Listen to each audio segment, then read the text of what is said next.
ನಮಸ್ಕಾರ ವೀಕ್ಷಕರೇ, ನಾನು ಡಾಕ್ಟರ್ ಮಧುಕಾಂತಿ. ವೀಕ್ಷಕರೇ, ನಾವು ಯಾವುದೋ ಒಂದು ಕೆಲಸ ಮಾಡ್ತಾ ಇರ್ತೀವಿ ಅಥವಾ ಯಾವುದೋ ಒಂದು ಪ್ರಾಜೆಕ್ಟ್ ಕೈ ಹಾಕಿರ್ತೀವಿ. ಇದು ಓವರ್ ನೈಟ್ ಸಕ್ಸಸ್ ಸಿಗಬೇಕು ಅಥವಾ ಒಂದೇ ದಿನದಲ್ಲಿ ಆ ಕೆಲಸ ನಮ್ಗೆ ಆಗ್ಬಿಡ್ಬೇಕು, ಆ ಕೆಲಸದಲ್ಲಿ ನಮ್ಗೆ ಜಯ ಸಿಗಬೇಕು ಅಥವಾ ಆ ಜಯ ಸಿಗಲೇಬೇಕು ಆದಂಥ ಪರಿಸ್ಥಿತಿ ನಮ್ಗೆ ನಿರ್ಮಾಣ ಆಗಿರುತ್ತೆ. ಹಾಗಾದರೆ ಈ ರೀತಿಯಾದಂಥ ಕೆಲಸಗಳಿಗೆ ನಮಗೆ ಒಂದೇ ದಿನದಲ್ಲಿ ಜಯ ಸಿಗೋದಕ್ಕೆ ಸಾಧ್ಯನಾ?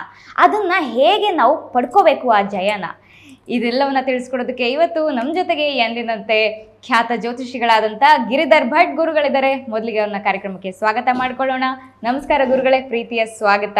ನಮಸ್ಕಾರ ಗುರುಗಳೇ, ನಾವು ಯಾವುದೇ ಒಂದು ಕೆಲಸಕ್ಕೆ ಕೈ ಹಾಕಿದ್ರು ಅಥವಾ ಈ ಒಂದು ಪ್ರಾಜೆಕ್ಟ್ ಇದೆ ಅಥವಾ ಈ ಒಂದು ಕೆಲಸ ನಮ್ಗೆ ಆಗಬೇಕು, ಈ ಒಂದು ಕೆಲಸದಲ್ಲಿ ಸಕ್ಸಸ್ ಸಿಗಲೇಬೇಕು ಅಂಥೇಳಿ ನಮ್ಮೆಲ್ರಿಗೂ ಮನಸ್ಥಿತಿ ಇರುತ್ತೆ. ಆದರೆ ಅದು ಒಂದೇ ದಿನದಲ್ಲಿ ಸಿಗಬೇಕು ಅಂತ ಎಲ್ರಿಗೂ ಆಸೆ ಇರುತ್ತೆ ಗುರುಗಳೇ. ಯಾಕಂದರೆ ಈಗ ತುಂಬ ಎಲ್ರಿಗೂ ಟೈಮ್ ಇರೋದಿಲ್ಲ. ಓವರ್ ನೈಟ್ ಸಕ್ಸಸ್ ಸಿಗಬೇಕು, ಓವರ್ ನೈಟಲ್ಲಿ ನಮ್ಗೆ ಆ ಕೆಲಸ ಆಗಿಬಿಡ್ಬೇಕು, ಒಂದು ದಿನದಲ್ಲಿ ಜಯ ಸಿಕ್ಬಿಡ್ಬೇಕು ಅನ್ನೋದು ಎಲ್ರಿಗೂ ಇರುತ್ತೆ. ಇದು ಸಾಧ್ಯನಾ ಗುರುಗಳೇ? ನೋಡಿ, ನಾವು ಒಂದು ಕೆಲಸವನ್ನು ಪ್ರಾಮಾಣಿಕವಾಗಿ ಅದನ್ನು ನಡೆಸಿರ್ಬೇಕು. ಜಯ ಅಪಜಯ, ಮಾನ ಅಪಮಾನ ಭಗವಂತನ ಬಿಟ್ಟಿದ್ದು. ಒಂದೇ ದಿನದಲ್ಲಿ ಸಕ್ಸಸ್ ಸಿಗುತ್ತಾ ಅನ್ನೋದು ನೋಡಿ ತಪ್ಪಾದ ಊಹೆ. ಅದು ಹೇಗಾಗುತ್ತೆ? ಒಂದು ಕೆಲಸ ಅಂತಂದರೆ ನಾವು ಪ್ರಾರಂಭ ಮಾಡಬೇಕು. ಆ ಕೆಲಸಕ್ಕೆ ಬೇಕಾಗಿರ್ತಕ್ಕಂತಹ ಸೌಕರ್ಯಗಳನ್ನು, ಸವಲತ್ತುಗಳನ್ನು ಪಡಿಬೇಕು. ನಂತರ ಆ ಕೆಲಸವನ್ನು ನಾವು ಜನಗಳ ಮೇಲೆ ಬಿಡಬೇಕು. ಏನು ಮಾಡಿದ್ವಿ, ಒಂದು ಪ್ರಾಡಕ್ಟ್ ಮಾಡಿದ್ದೀವಿ ಅಂದರೆ ಅದನ್ನು ತಯಾರಿ ಮಾಡಬೇಕು. ಪ್ರಾಡಕ್ಟ್ ಬೇಕಾಗಿರುವಂತಹ ಎಲ್ಲ ರೀತಿ ಅರೇಂಜ್ಮೆಂಟ್ ಮಾಡ್ಕೋಬೇಕು ಮತ್ತು ಜನಗಳ ಹತ್ರ ಹೋಗ್ಬೇಕು. ಆಮೇಲೆ ಅದು ಒಂದು ದಿನದಲ್ಲಿ ಸಕ್ಸಸ್ ಆಗ್ಬೋದು. ಏನು ಮಾಡಿದೆ ಸುಮ್ಮನೆ ಕೂತ್ಕೊಂಡು ಒಂದು ದಿನದಲ್ಲಿ ಸಕ್ಸಸ್ ಆಗ್ಬಿಡುತ್ತೆ? ಆಗಲ್ಲ. ಹೌದಿಲ್ಲ? ಒಬ್ಬ ವ್ಯಕ್ತಿ ಎಲ್ಲ ಕೂಡ ರೆಡಿ ಮಾಡಿ ಅವನ ಕೆಲಸದ ಬಗ್ಗೆ ಪೂರ್ತಿಯಾಗಿ ತಯಾರಿ ಮಾಡಿ ಮುಂದಕ್ಕೆ ಹೋದರೆ ಒಂದು ದಿನದಲ್ಲಿ ಕೆಲಸ ಆಗ್ಬೋದು. ಈಗ ನೋಡಿ, ಇನ್ನೊಂದು ಉದಾಹರಣೆ ಕೊಡ್ತೇನೆ. ಒಬ್ಬ ಹುಡುಗ SSLC ಎಕ್ಸಾಮ್ ಬರೀತಾ ಇದ್ದಾನೆ ಅಂದ್ಕೊಡಿ. 1 ವರ್ಷದ ಕಾಲ ಓದಬೇಕು ಅವನು. ಅದಕ್ಕಿಂತ ಮುಂಚೆ SSLCಗೆ ಅವನು ಸೇರ್ಕೊಂಡಿರ್ಬೇಕು, ಓದಬೇಕು. ಓದಾದ್ಮೇಲೆ ಎಕ್ಸಾಮ್ ಫೀಸ್ ಕಟ್ಟಿ ಎಕ್ಸಾಮ್ಗೆಲ್ಲ ಹಾಲ್ ಟಿಕೆಟ್ ತೊಗೊಂಡು ಅವ್ನು ರೆಡಿ ಆಗಿರ್ಬೇಕು. ಇಲ್ಲಿ ಗಂಟ ಅವ್ನು ಬಂದಿರಬೇಕು. ಅವನು ಎಕ್ಸಾಮ್ ಬರಿಬೇಕು. ಅದು ಒಂದೇ ದಿನದಲ್ಲಿ ಸಕ್ಸಸ್ ಆಗ್ಬೋದು. ಯಾಕಂದರೆ ಹಿಂದೆಗಡೆ ಅವ್ನು ಮಾಡಿರ್ತಕ್ಕಂಥ ಕ್ರಿಯೆಗಳಿದ್ದಾರೆ. ಸುಮ್ಮನೆ ಕೂತ್ಕೊಂಡು ಏನು ಓದಿದೆ ಬಂದು ಎಕ್ಸಾಮ್ ಪಾಸ್ ಆಗ್ಬೇಕಂದ್ರೆ ಆಗುತ್ತಾ? ಆಗಲ್ಲ. ತಯಾರಿ ಬಹಳ ಮುಖ್ಯ ಇರ್ತದೆ. ನೀವು ಹೇಳಿದ ಮಾತಿಗೆ ಇನ್ನೊಂದು ನಾನು ಹೇಳ್ತೀನಿ ನೋಡಿ. ಏನಾಗುತ್ತೆ, ತಯಾರಿ ಮಾಡ್ತಾರೆ, ಬಹಳಷ್ಟು ಓಡಾಟ ಮಾಡ್ತಾರೆ. ಪ್ರತಿಯೊಂದರಲ್ಲೂ ಕೂಡ ಅವರು ಮುಂದೆ ಏನೋ ಒಂದು ಮಾಡಬೇಕು ಅನ್ನೋ ತುಡಿತ ಮಿಡಿತ ಎಲ್ಲ ಇಟ್ಕೊಂಡು ಕೆಲಸದಲ್ಲಿ ಧುಮುಕ್ತಾರೆ. ಓಡಾಟ, ಬರೀ ಸುತ್ತಾಟ, ಅಲೆದಾಟ, ಇಷ್ಟರಲ್ಲೇ ಕಾಲ ಕಳೆಯುವಂಥದ್ದು ಜಾಸ್ತಿ ಆಗುತ್ತೆ. ಯಾಕಂದರೆ ಸಕ್ಸಸ್ ರೇಷಿಯೋ ಕಡಿಮೆ ಇರ್ಬೋದು, ಅಥವಾ ಅವನು ಅಂದ್ಕೊಂಡಂತಹ ನಿರೀಕ್ಷಿತ ಮಟ್ಟದಲ್ಲಿ ಅವನ ಕೆಲಸ ನಡೀತಾ ಇರೋದಿಲ್ಲ, ಅಥವಾ ಇವತ್ತಾಗೋ ಕೆಲಸ ನಾಳೆ ನಾಡಿದ್ದು, ಹೀಗೆ ಸಮಯದ ಗತಿಯಲ್ಲಿ ಸಮಯ ಹಾಳು ಮಾಡ್ತಾ ಸಮಯ ನುಂಗ್ತಾ ಇರ್ತಾರೆ ಹೊರತು ಆ ಕೆಲಸದಲ್ಲಿ ಯಾವುದೇ ರೀತಿಯಲ್ಲಿ ಪ್ರಗತಿ ಇಲ್ಲದೆ ಅವನು ಹೀನಾಮಾನವಾದಂಥ ಪರಿಸ್ಥಿತಿ, ಅತಂತ್ರವಾಗಿ ಜೀವನ ಮಾಡುವಂಥ ಸಾಧ್ಯತೆಗಳಿರ್ತವೆ. ಯಾಕಂದರೆ ಜಯ ಸಿಗಬೇಕು ಅನ್ನೋದು ಅವನ ಮನಸ್ಥಿತಿ. ಜಯ ಅನ್ನೋದು ಸಿಗದೆ ಅಪಜಯ ಅನ್ನೋದು ಹೆಚ್ಚಾಗಿ ಅವ್ನು ಮಾಡಿದ್ದೆಲ್ಲ ಮಣ್ಣುಪಾಲಾಗುವಂಥ ಒಂದು ಸಾಧ್ಯತೆಗಳು ಭಾಳ ಇರ್ತವೆ. ಇದ್ರ ಬಗ್ಗೆ ಬಹಳ ಯೋಚನೆ ಮಾಡಬೇಕು. ಅಂಥದ್ದೇ ಜಾಸ್ತಿ ನಡೆಯೋದು. ಹೀಗೆ ಯಾವುದೋ ಒಂದು ಬಿಸ್ನೆಸ್ಸು ಸ್ಟಾರ್ಟಪ್ ಅಂತ ಹೇಳಿ ಮಾಡ್ತಾ ಇರ್ತಾರೆ. ಬೆಂಗಳೂರಲ್ಲಿ ಜನ ಬರ್ತಾ ಇರ್ತಾರೆ, ಹುಡುಗರು ಏನೋ ಇಂಜಿನಿಯರ್ ಮುಗಿಸ್ಕೊಂಡು ಏನೋ ಮಾಡಿದ್ರೆ ತಾನೆ ಅದೇನೋ ಒಂದು ಆಗುತ್ತೆ. ಹೀಗೆ ಎಲ್ಲ ಒಂದು ಕಡೆ ಗೋಬಿ ಮಂಚೂರಿ ಅಂಗಡಿ ಇಟ್ಟಿರ್ತಾರೆ, ಜನ ಬರ್ತಿರೋದಿಲ್ಲ. ಅದು ಸಕ್ಸಸ್ ಆಗ್ಬೇಕಂತಂದ್ರೆ ಅದಕ್ಕೆ ಬೇಕಾಗಿರ್ತಕ್ಕಂಥ ಪರಿಹಾರಗಳು ಬಹಳ ಮುಖ್ಯವಾಗಿರುತ್ತೆ. ಒಮ್ಮೆ ಆಗ್ಬಿಟ್ರೆ ಅಂದರೆ ಒಂದು ದಿನದಲ್ಲೇ ಆ ಸಕ್ಸಸ್ ಕಂಡುಬಿಟ್ರೆ ಮುಂದೆ ಏನು ಬೇಕಾದ್ರೆ ಮಾಡ್ಬೋದು. ಆರಂಭ ಯಾವಾಗಲೂ ಪ್ರಚಂಡವಾಗಿ ಇರಬೇಕು. ಇದು ನಮ್ಮ ಸಿದ್ಧಾಂತ. ಬೇರೆ ಏನು ನಿಧಾನಕ್ಕೆ ಹೋಗಬೇಕು ಮತ್ತು ವೇಗವಾಗಿ ಹೋಗ್ಬೇಕು ಅದು ನಮಗೆ ಗೊತ್ತಿಲ್ಲ. ಆರಂಭ ಯಾವಾಗಲೂ ಪ್ರಚಂಡವಾಗಿ ಇದ್ದರೆ ನಾವು ನಮ್ಮ ಗುರಿಯನ್ನು ಮುಟ್ಬೋದು. ಓಕೆ ಗುರುಗಳೇ, ಈಗ ಒಂದು ಸಕ್ಸಸ್ ಸಿಕ್ಕಿದ್ರೆ ನೀವು ಹೇಳಿದಾಗೆ ಅದರಿಂದ ಮತ್ತೊಂದು ಸಕ್ಸಸ್ ಸಿಗ್ತಾ ಇರುತ್ತೆ. ಆದರೆ ಈ ಒಂದು ಜಯ ಬೇಕು ಅಂದರೆ ತಯಾರಿ ಎಲ್ಲ ಮಾಡ್ಕೊಂಡಿರ್ತಾರೆ ಗುರುಗಳೇ, ಆದರೂ ಅದು ಸಿಕ್ಕಿರೋದಿಲ್ಲ. ಅವಾಗ ಏನು ಮಾಡಬೇಕು ಗುರುಗಳೇ? ಒಂದು ದಿನದಲ್ಲಿ ಸಿಗಬೇಕು ಜಯ. ನೋಡಿ, ನಮ್ಮ ಕರ್ಮ ಅಂತಂದರೆ ಮಾಡೋ ಕೆಲಸ ಅಷ್ಟೇ ನೋಡೋದು. ಫಲದಾಯಕವಾಗಿರಬೇಕು. ಹಾಗೆ ಅದರಿಂದ ಏನೋ ಒಂದು ಆದಾಯ ಉತ್ಪನ್ನಗಳು ಬರುವಂಥ ಸ್ಥಿತಿ ಇರಬೇಕು. ನಾನು ಏನೇನೋ ಮಾಡ್ತೀನಿ ಅಂತ ಹೇಳ್ಬಿಟ್ಟು ಏನೇನೋ ತಲೆ ಕೆಡಿಸ್ಕೊಳೋದಲ್ಲ. ಏನು ಮಾಡ್ತಾ ಇದ್ದೀನಿ ಅನ್ನೋದ್ರ ಬಗ್ಗೆ ಖಾತ್ರಿ ಇರಬೇಕು.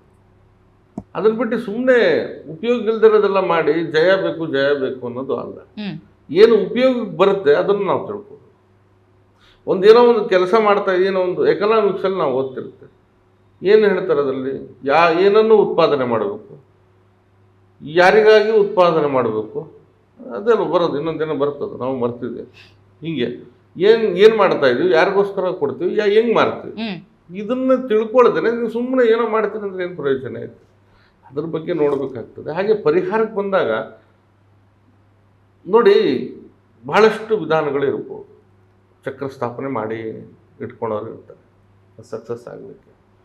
ಹಾಗೆ ಕೆಲವೊಬ್ಬರು ಹೋಮ ಹವನ ಪೂಜಾದಿಗಳನ್ನು ಮಾಡ್ತಾರೆ. ಕೆಲವರು ತಂತ್ರಾಧಾರಿತವಾದಂಥ ಒಂದು ವ್ಯವಸ್ಥೆಗಳನ್ನು ಏನೇ ಮಾಡಿದ್ರು ಕೂಡ ಜಯ ಇರಬೇಕು ಕೆಲಸದಲ್ಲಿ, ಕಾರ್ಯದಲ್ಲಿ, ಇಂಥದ್ದೆಲ್ಲ ಯೋಚನೆ ಮಾಡ್ತಾ ಇರ್ತಾರೆ. ಕೆಲವೊಬ್ಬರು ಆಕರ್ಷಣಾ ತಂತ್ರವನ್ನು ಕೂಡ ಉಪಯೋಗಿಸ್ತಾ ಇರ್ತಾರೆ. ಅದು ಏನಕ್ಕಂತಂದರೆ ಈ ಎಲ್ಲಿಂದನೋ ಬರ್ತಾರೆ, ಸ್ವಲ್ಪ ಹೊರಗಡೆ ಜನ, ಯಾವುದೋ ರಾಜಕೀಯದಂಥ ಕಾರ್ಯ ಕೆಲಸ ನಡಿಬೇಕು, ಅಧಿಕಾರಿ ವರ್ಗಗಳು ನಮ್ಗೆ ಗುರುತಿಸ್ಬೇಕು, ಯಾವುದೋ ಟೆಂಡರ್ ಸಿಗಬೇಕು, ಇಂಥದ್ದೆಲ್ಲ ಮನಸ್ಥಿತಿ ಇಟ್ಕೊಂಡು ಬರುವಂಥ ಜನಗಳು ಇರ್ತಾರೆ. ಇಲ್ಲಿ ನಿಮಗೆ ಶೀಘ್ರವಾಗಿ ಆ ಕೆಲಸ ಆಗಬೇಕು. ಹಾಗೆ ಆ ಕೆಲಸ ಕೂಡ ಅತ್ಯಂತ ಬಲವಾಗಿ ಒಂದು ದಿನದಲ್ಲಿ ಬೇಕಾದ್ರೆ ನಡೀತು. ಅಂಥ ಬಲವಾಗಿರ್ತಕ್ಕಂಥ ಮಂತ್ರಗಳನ್ನು ನೀವು ಉಚ್ಚಾರಣೆ ಮಾಡಿದ್ರೆ ಖಂಡಿತವಾಗಿ ಅದು ಎಲ್ಲದಕ್ಕಿಂತ ಅತಿ ವೇಗವಾಗಿ ಪರಿಹಾರ ಕೊಡುತ್ತೆ. ಏನಕ್ಕೆ ನೀವು ಚಕ್ರ ಸ್ಥಾಪನೆ ಮಾಡ್ಬೋದು, ಹೋಮ ಹವನ ತಂತ್ರ ಪೂಜೆಗಳು ಮತ್ತೊಂದೆಲ್ಲ ಮಾಡ್ಬೋದು. ಅವೆಲ್ಲವೂ ನಿಧಾನ ಅನ್ನೋದು ನಾನು ಹೇಳ್ಬೋದು. ಯಾಕಂದರೆ ಮಂತ್ರೋಚ್ಚಾರಣೆ ಇದೆಯಲ್ಲ, ಇದು ನಿಮ್ಮ ಒಂದು ಶಕ್ತಿನ ಕೇಂದ್ರೀಕರಣ ಮಾಡುತ್ತೆ. ಯಾಕಂದರೆ ಕರ್ತೃ ನೀವೇ, ಆಗಬೇಕಾಗಿರೋದು ನಿಮಗೆ, ಆ ಒಂದು ಸಮಸ್ಯೆಯಲ್ಲಿ ಸಿಕ್ಕಾಕೊಂಡಿರೋರು ನೀವೇ, ಆ ಪರಿಹಾರ ಬೇಕಾಗಿರೋದು ನಿಮಗೆ, ಆ ಪರಿಹಾರ ನಿಮ್ಮಲ್ಲೇ ಇದೆ, ನೀವೇ ಹೇಳ್ಕೊತಾ ಇದೆ. ಇಲ್ಲಿ ಇನ್ನೊಬ್ಬನ ಒಂದು ಅವಶ್ಯಕತೆ ನಿಮಗಿಲ್ಲ. ಹಾಗಾಗಿ ಈ ಮಂತ್ರೋಚ್ಚಾರಣೆ ಮಾಡಿದ್ರೆ ಬಹಳ ಒಳ್ಳೆಯದು. ಕೆಲವರು ಅದರಲ್ಲೂ ಕೇಳ್ತಾ ಇರ್ತಾರೆ, ಮಂತ್ರಗಳನ್ನು ಹೇಳಬಾರ್ದು, ಗುರುಪದೇಶ ಮಾಡಬೇಕಾಗ್ತದೆ, ಬೇರೆ ಬೇರೆ ವಿಧಾನಗಳಿರುತ್ತೆ. ಅಂದರೆ ಸಿದ್ಧಿ ಸಾಧನೆಗಾಗಿ ಮಾಡ್ತಕ್ಕಂಥ ವ್ಯವಸ್ಥೆ ಇದು. ನಮಗೋಸ್ಕರ ನಾವು ಮಾಡ್ಕೊಳೋದ್ರಲ್ಲಿ ಏನು ತಪ್ಪಿಲ್ಲ. ಹಾಗಾಗಿ ಅದನ್ನು ಮಾಡ್ಬೋದು. ಹನುಮಂತನ ಕೆಲವೊಂದು ರಕ್ಷಾ ಮಂತ್ರಗಳಿರ್ತವೆ, ಅದನ್ನು ಹೇಳಿದ್ರೆ ಖಂಡಿತವಾಗಿ ಶುಭ ಆಗುತ್ತೆ. ಸ್ವಲ್ಪ ಅದು ಲೆಂತಿ ಆಗಿರ್ಬೋದು, ಅನುಕೂಲ ಆಗುತ್ತೆ ಅಷ್ಟೇ. ಗುರುಗಳೇ, ಆ ಮಂತ್ರಗಳನ್ನು ನಮಗೆ ತಿಳಿಸ್ಕೊಡ್ತೀರಾ ಗುರುಗಳೇ? ಯಾಕಂದರೆ ಸಾಕಷ್ಟು ಜನ ಯಾವ ಮಂತ್ರಗಳನ್ನು ಹೇಳಬೇಕು ಅಥವಾ ಈ ಮಂತ್ರಗಳ ಸಿದ್ಧಿ ಸಾಧ್ಯನಾ ಅಂತ ಕೇಳುವಂಥದ್ದು ಇರುತ್ತೆ. ಈ ಮಂತ್ರಗಳ ಸಿದ್ಧಿ ಸಾಧ್ಯನಾ? ಆ ಮಂತ್ರ ಯಾವುದು? ನೋಡಿ, ಯಾವುದು ಸಿದ್ಧಿ ಬೇಡ, ಮಂತ್ರ ಸಿದ್ಧಿ ಬೇಡ.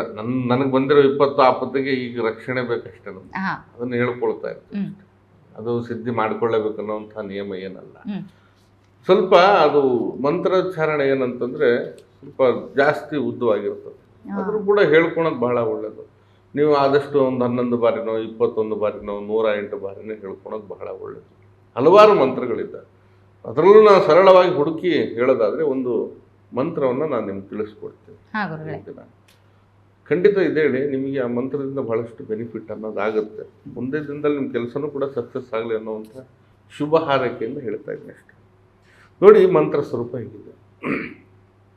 ಓಂ ನಮೋ ಭಗವತೆ ವೀರ ಹನುಮಂತ ಪ್ರಲಯ ಕಾಲಾನಲ ಪ್ರಭಾ ಪ್ರಜ್ವಲನಾಯ ಪ್ರತಾಪ ವಜ್ರದೇಹಾಯ ಅಂಜನಾಪುತ್ರಾಯ ವೀರ ದೈತ್ಯ ದಾನವ ಯಕ್ಷ ರಕ್ಷ ಗಣಗ್ರಹಬಂಧನಾಯ ಶಾಕಿನಿ ಢಾಕಿನಿ ಬ್ರಹ್ಮರಾಕ್ಷಸ ಗ್ರಹಬಂಧನಾಯ ಭಯಬಂಧನಾಯ ಚೋರಬಂಧನಾಯ ಮಾರೀಬಂಧನಾಯ ರೀಂ ಕ್ಲೀಂ ಹ್ರೀಂ ರಂ ನಂ ಕ್ಷಂ ಓಂ ಹ್ರೀಂ ಕ್ಲೀಂ ವೀರ ಹನುಮ ವೈರುಮುಖ ಬಂಧನಾಯ ರಾಜಮುಖ ಬಂಧನಾಯ ಸ್ತ್ರೀಮುಖ ಬಂಧನಾಯ ಸಕಲ ಸಭಾಮುಖ ಬಂಧನಾಯ ಸಕಲ ವಿಷಜಂತು ಸರ್ಪಮುಖ ಬಂಧನಾಯ ಕ್ಲೀಂ ಕ್ಲೀಂ ಹ್ರೀಂ ಹ್ರೀಂ ಸರ್ವ ಕಾರ್ಯಸಿದ್ಧಿ ಕುರು ಕುರು ಓಂ ಹ್ರೀಂ ಕ್ಲೀಂ ಫಟ್.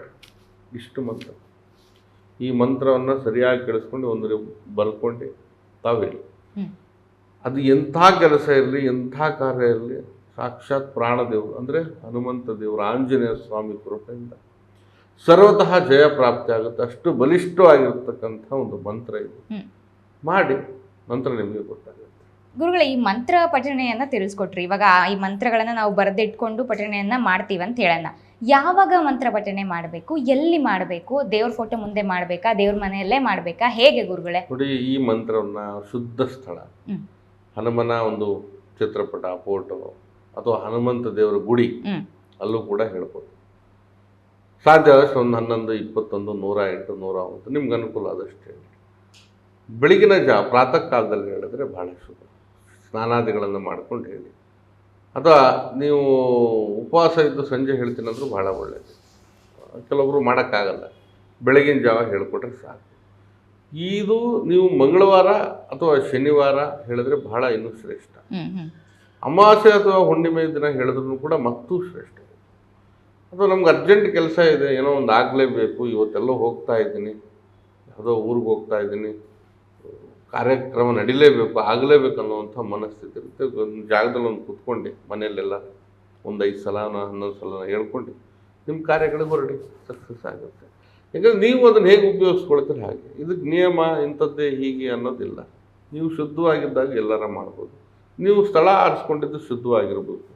ಮಂಗಳವಾರ ಶನಿವಾರ ಒಳ್ಳೆಯದು, ಹುಣ್ಣಿಮೆ ಅಮಾವಾಸ್ಯೆ ಕೂಡ ಒಳ್ಳೆಯದು. ಅದನ್ನು ಹೊರತುಪಡಿಸಿ ಅರ್ಜೆಂಟ್ ಇದ್ದಾಗ ನೀವು ಶುಕ್ರವಾರನಾದರೂ ಹೇಳಿ, ಮಧ್ಯಾಹ್ನನಾದರೂ ಹೇಳಿ, ಸಂಜೆನಾದರೂ ಹೇಳ್ಕೊಳ್ಳಿ, ಅಥವಾ ರಾತ್ರಿನಾದರೂ ಹೇಳಿ ನಿಮ್ಮ ಕೆಲಸ ಕಾರ್ಯ ಇದ್ದರೆ ಹೊರಡಿ. ಖಂಡಿತ ಕೆಲಸ ಆಗುತ್ತೆ, ಸರ್ವತಃ ಜಯ ಪ್ರಾಪ್ತಿ ಆಗುತ್ತೆ. ಓಕೆ ಗುರುಗಳೇ, ಒಂದು ದಿನದಲ್ಲಿ ಜಯ ಸಿಗಬೇಕು ಅಥವಾ ನಾವು ಮಾಡಿರುವಂಥ ತಯಾರಿಗಳಿಗೆ, ನಾವು ಮಾಡಿರುವಂಥ ಕೆಲಸಗಳಿಗೆ ಜಯ ಸಿಗಬೇಕು ಅಂತಂದರೆ ಯಾವ ಒಂದು ಮಂತ್ರ ಪಠಣೆಯನ್ನು ಮಾಡಬೇಕು ಅಂತ ನಮಗೆ ತಿಳಿಸ್ಕೊಟ್ಟಿದ್ದೀರಾ ಗುರುಗಳೇ. ಧನ್ಯವಾದಗಳು. ನಮಸ್ಕಾರಮ್ಮ. ನೋಡಿದ್ರಲ್ಲ ವೀಕ್ಷಕರೇ, ನಮಗೆ ನಾವು ಮಾಡಿರುವಂಥ ಒಂದು ಕೆಲಸದಲ್ಲಿ ಒಂದೇ ದಿನದಲ್ಲಿ ಜಯ ಸಿಗಬೇಕು ಅಥವಾ ನಮಗೆ ಓವರ್ ನೈಟ್ ಸಕ್ಸಸ್ ಸಿಗಬೇಕು, ಈ ಮಾಡಿದಂಥ ಕೆಲಸ ನಮ್ಗೆ ಆಗಬೇಕು ಇವತ್ತು ಅಂತ ಹೇಳಿದ್ರೆ ಯಾವ ಒಂದು ಮಂತ್ರ ಪಠಣೆಯನ್ನು ಮಾಡಬೇಕು ಅಂಥೇಳಿ ನೀವು ಕೂಡ ಅದು ಬರೆದಿಟ್ಕೊಂಡು ಪಠಣೆಯನ್ನು ಮಾಡಿ ಗುರುಗಳ ಹೇಳಿದ ಹಾಗೆ ಯಾವ ಒಂದು ಸಮಯದಲ್ಲಿ ಅಥವಾ ಎಷ್ಟು ಬಾರಿ ಮಾಡಬೇಕು ಅಂತ ಗುರುಗಳು ತಿಳಿಸ್ಕೊಟ್ಟಿದ್ದಾರೆ. ಈ ಒಂದು ಮಾಹಿತಿ ನಿಮಗೆ ಇಷ್ಟ ಆಗಿದೆ ಅಂತ ಭಾವಿಸ್ತಾ ವೀಕ್ಷಕರೇ, ನೀವು ಕೂಡ ಗುರುಗಳನ್ನು ಭೇಟಿಯಾಗಬೇಕು ಅಂತಿದ್ರೆ ಸ್ಕ್ರೀನ್ ಮೇಲೆ ನಂಬರ್ ಡಿಸ್ಪ್ಲೇ ಆಗ್ತಿದೆ.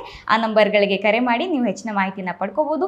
ಅಥವಾ ಗುರುಗಳನ್ನು ನೇರವಾಗಿ ಭೇಟಿಯಾಗಿ ಸಮಾಲೋಚನೆಯನ್ನು ನಡೆಸಬೇಕು ಅಂತಿದ್ರೆ ಬೆಂಗಳೂರಿನ ಯೂನಿವರ್ಸಿಟಿ ಕ್ವಾರ್ಟರ್ಸ್ ಸರ್ಕಲ್ನಲ್ಲಿ ಗುರುಗಳ ಕಚೇರಿ ಹಾಗೆ ಮನೆ ಇದೆ. ನೀವು ಅಲ್ಲಿ ಬಂದು ಕೂಡ ನೇರವಾಗಿ ಭೇಟಿಯಾಗ್ಬೋದು. ನಮಸ್ಕಾರ.